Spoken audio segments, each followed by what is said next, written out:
Oi pessoal, tudo bem? Estou passando aqui porque no meu último post eu comentei sobre as profissões do passado, as profissões que já se extinguiram. Nos próximos posts e nos próximos vídeos eu pretendo falar sobre as profissões que irão desaparecer e sobre as profissões do futuro. Bom, mas agora comentando um pouquinho sobre as profissões do passado, as profissões que já não existem mais. Qual é a lição que a gente pode tirar daquelas profissões que eu listei ali? Primeiramente, todas elas foram engolidas pela automação, por uma nova tecnologia, pela inovação e assim por diante.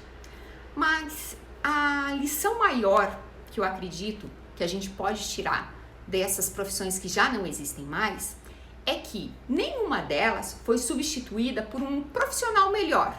Por exemplo, o datilógrafo, ele não foi datilógrafo, né? Ele não foi substituído por um digitador. Agora não existe mais, vou contratar alguém para bater máquina, né? Falava na época bater máquina na minha empresa. Eu vou contratar alguém para bater no computador. Não, a gente não contrata mais, as empresas não contratam mais esse tipo de profissional. Por quê? Porque as empresas já vão fazendo os documentos, já chegam esses documentos, todos eles digitalizados e assim por diante. Acendedor de poste.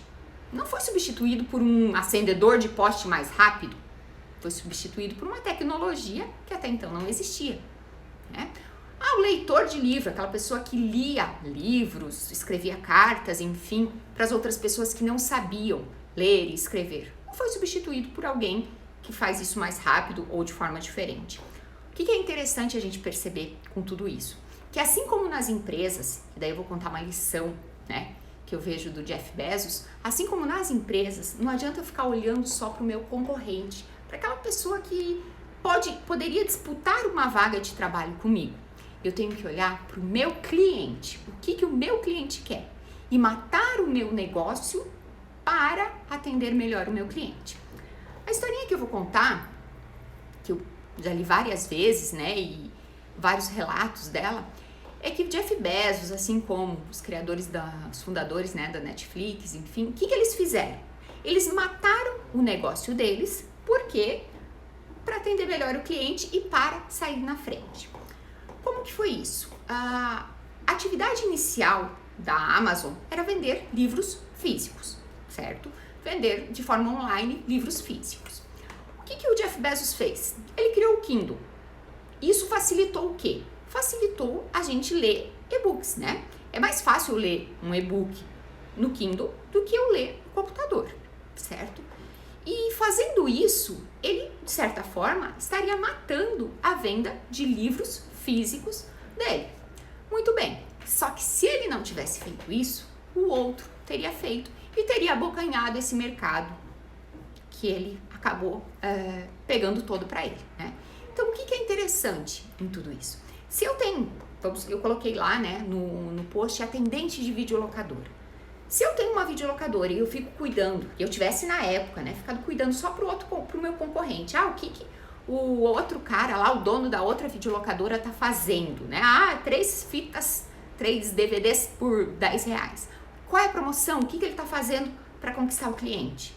Se eu ficasse só cuidando do meu concorrente, eu teria falido, eu teria quebrado, assim como essa profissão deixou de existir, e ele também, né?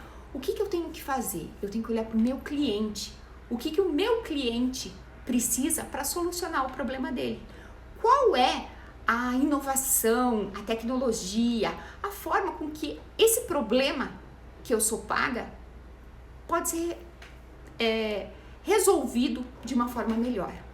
Por que a gente paga, por exemplo, o Netflix? Por quê? Eu pago o Netflix, eu deixei de locar vídeos, deixei de locar filmes, né, DVDs, enfim, porque é muito mais fácil, é muito mais prático.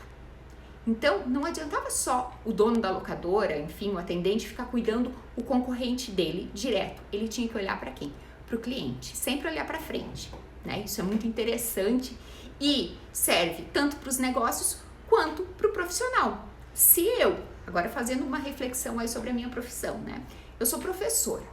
Se eu ficar olhando só para o outro cara, para o meu colega lá, que é professor também. Ele está disputando uma vaga, sei lá, uma vaga de emprego comigo. Será que o meu grande concorrente é ele?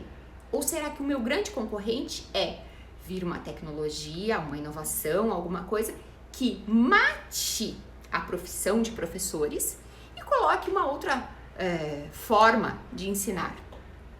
Será que o meu cliente, quem me paga? Quem paga o meu salário? Claro, sou professora de uma instituição pública, então quem paga o meu salário são os impostos que os meus alunos e que toda a sociedade paga, né? Mas de forma geral, será que o meu aluno, que paga o meu salário, ele está contente com a forma com que está sendo entregue a solução para ele? Será que se viesse uma outra tecnologia que resolvesse o problema dele tão bem ou melhor, de forma mais rápida, de forma mais fácil do que um professor em sala de aula, ele não iria aderir à nova tecnologia? Só o que pode matar uma profissão ou matar um negócio é uma solução melhor para quem paga o seu salário, para quem paga pelo teu produto. Reflexão interessante, né? Enfim, é isso. Espero que vocês tenham gostado do vídeo aí e obrigada, gente. Até mais!